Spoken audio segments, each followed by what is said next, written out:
Irmão Rubens, por que que o irmão é tão radical? Por que que o irmão ataca tanto o pastorado? O pastor não é contemplado na Bíblia? A Bíblia não tem diversos versículos que respaldam as atividades dos pastores? Se você for contra os pastores, irmão Rubens, você estará sendo também contra a Bíblia, ou contra a palavra de Deus, como o irmão costuma dizer. Então, por isso que eu digo que o irmão é um herege. Meu amado, eu não lembro quem perguntou, porque na verdade tudo isso foi fruto de um comentário em algum dos vídeos que nós temos publicado.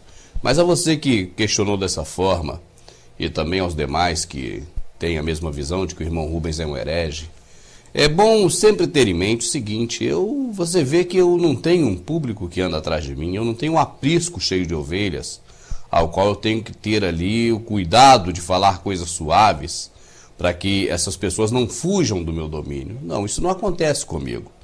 Isso acontece, na verdade, com muitas pessoas.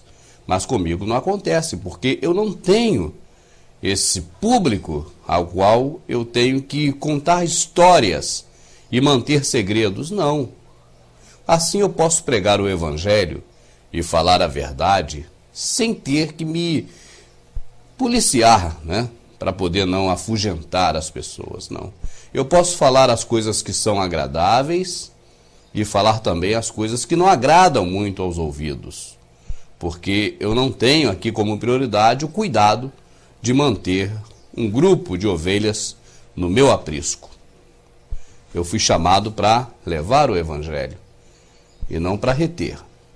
Então, sendo assim, meu amado, eu não sou contra os pastores. O que eu digo para você com base bíblica é que isso que está aí, essa função que muitos homens desempenham, se dizendo pastores, isso não é a função de pastor, de acordo com a palavra de Deus. O que acontece é a sistematização e ainda a condição ao qual nós fomos empurrados a crer nela. Nós já nascemos debaixo desse contexto. E o que nós vimos desde criança foi isso. Então não há quem mude essa ideia de que ser pastor é desempenhar o papel que esses homens desempenham.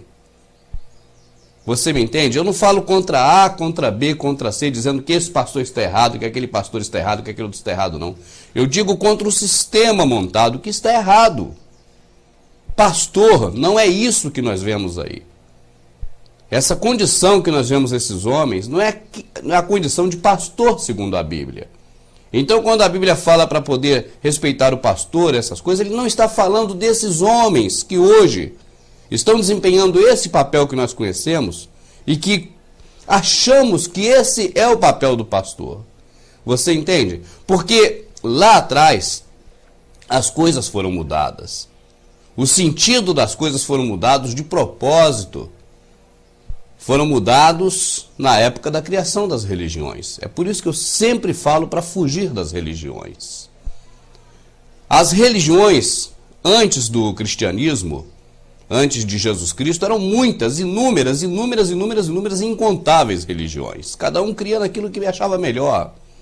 E quando o catolicismo foi criado, porque ele sugou o cristianismo para dentro de si, ou seja, os seguidores de Cristo, era a big idea, né? A grande ideia, que tem um herege, esse herege que fala aí na internet, um que anda assim com Silas Malafaia, aquele é um herege terrível, ele fala que é a grande ideia de Deus. Então, quando a Igreja Católica teve a grande ideia de pegar para si o catolicismo e nele o cristianismo, ou seja, dizer que Cristo é quem estava ali governando a cabeça da igreja, Pedro, essas coisas todas que nós conhecemos. O que ocorreu? Eles trouxeram para dentro do catolicismo inúmeras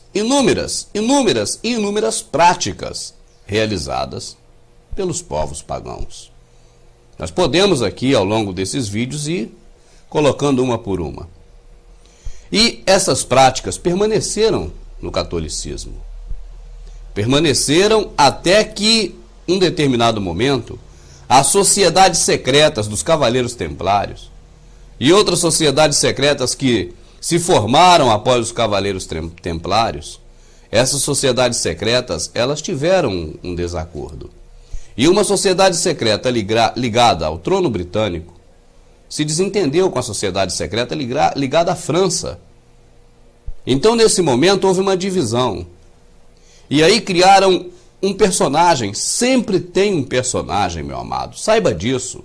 O caçador de Marajás era um personagem, era um persona. Você está me entendendo? Sempre tem um persona. Princesa Isabel, outra persona.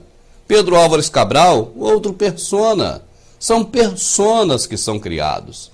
E neste momento, lá no passado, quando as sociedades secretas se desentenderam, Inglaterra para um lado, França para o outro, o que acontece? Não é Inglaterra país, as sociedades secretas da Inglaterra com as sociedades secretas da França.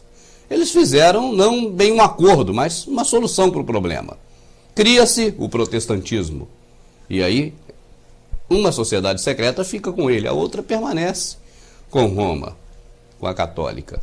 E quando se criou o protestantismo, através do rótulo Martim Lutero, é assim que nós aprendemos, é o que entrou para a história, mas eles têm umas facetas deles, você sabe, reescrevendo a história é uma das facetas. Quem não sabe sobre isso, assista o canal Verdade Oculta 1. Quando criou o protestantismo, eles trouxeram para dentro do protestantismo quase que tudo. Olha bem, meu amado, quase que tudo que estava no catolicismo e que, por sua vez, havia sido herdado de várias entidades pagãs, como a adoração à Mãe do Céu, a Rainha dos Céus, a adoração ao Deus Sol, o Natal, e tantas outras que estavam dentro das culturas pagãs foram arrastadas para dentro da católica. E muitas, quase todas, foram arrastadas para dentro do protestantismo.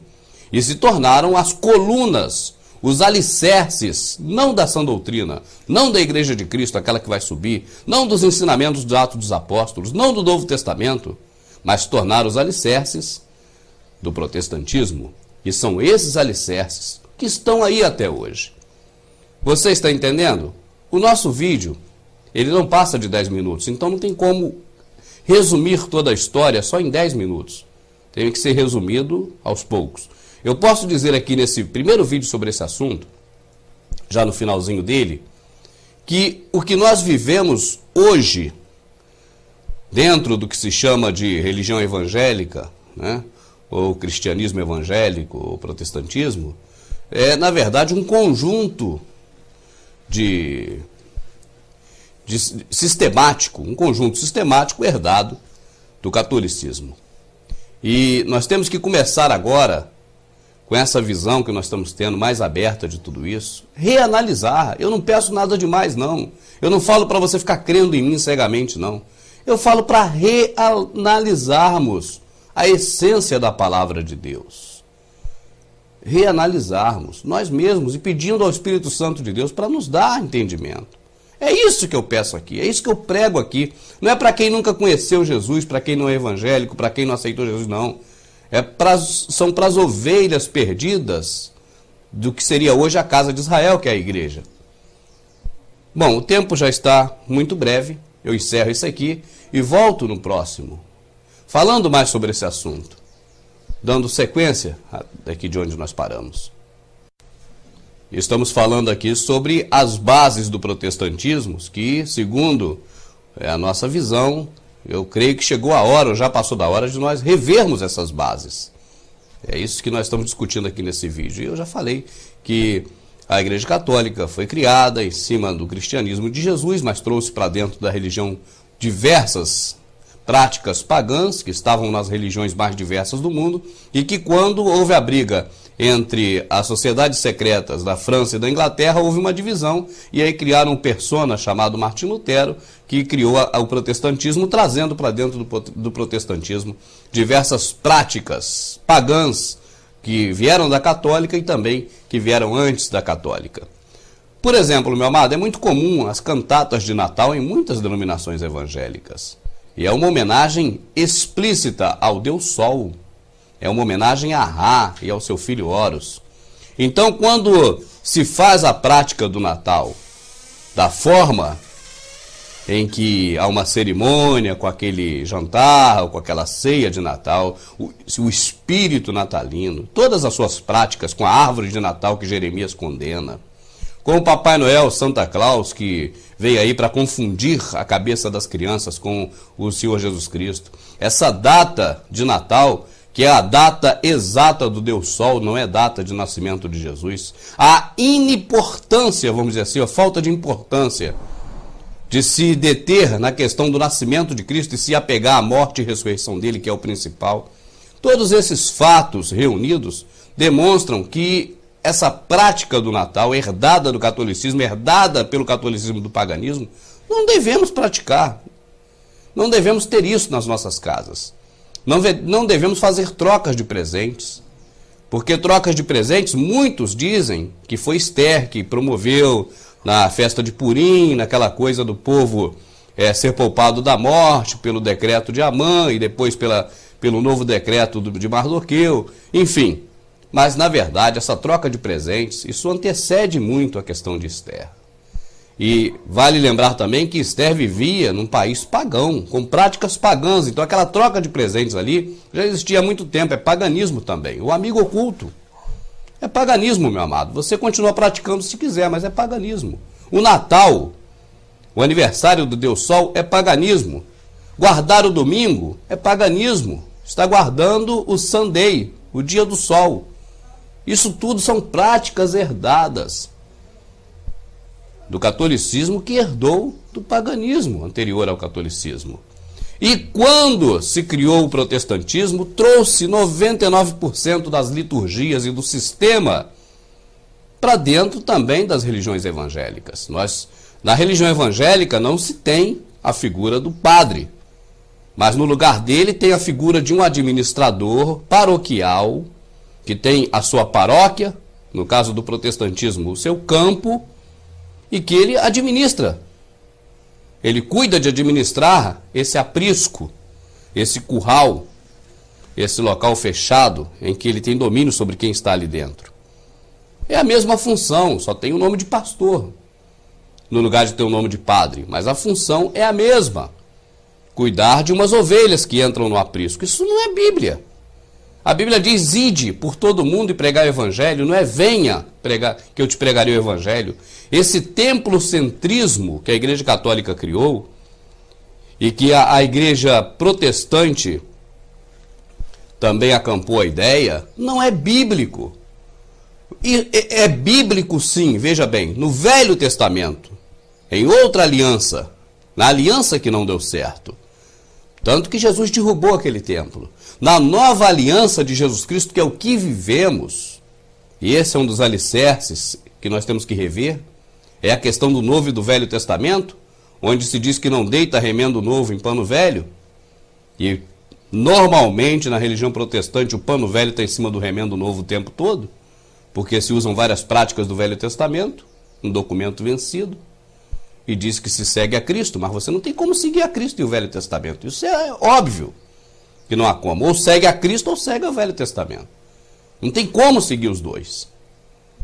Porque são, em muitos aspectos, contrários um ao outro. Jesus sempre falava, porém eu vos digo.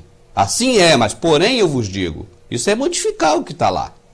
Esse porém aí tem uma conotação de adversidade.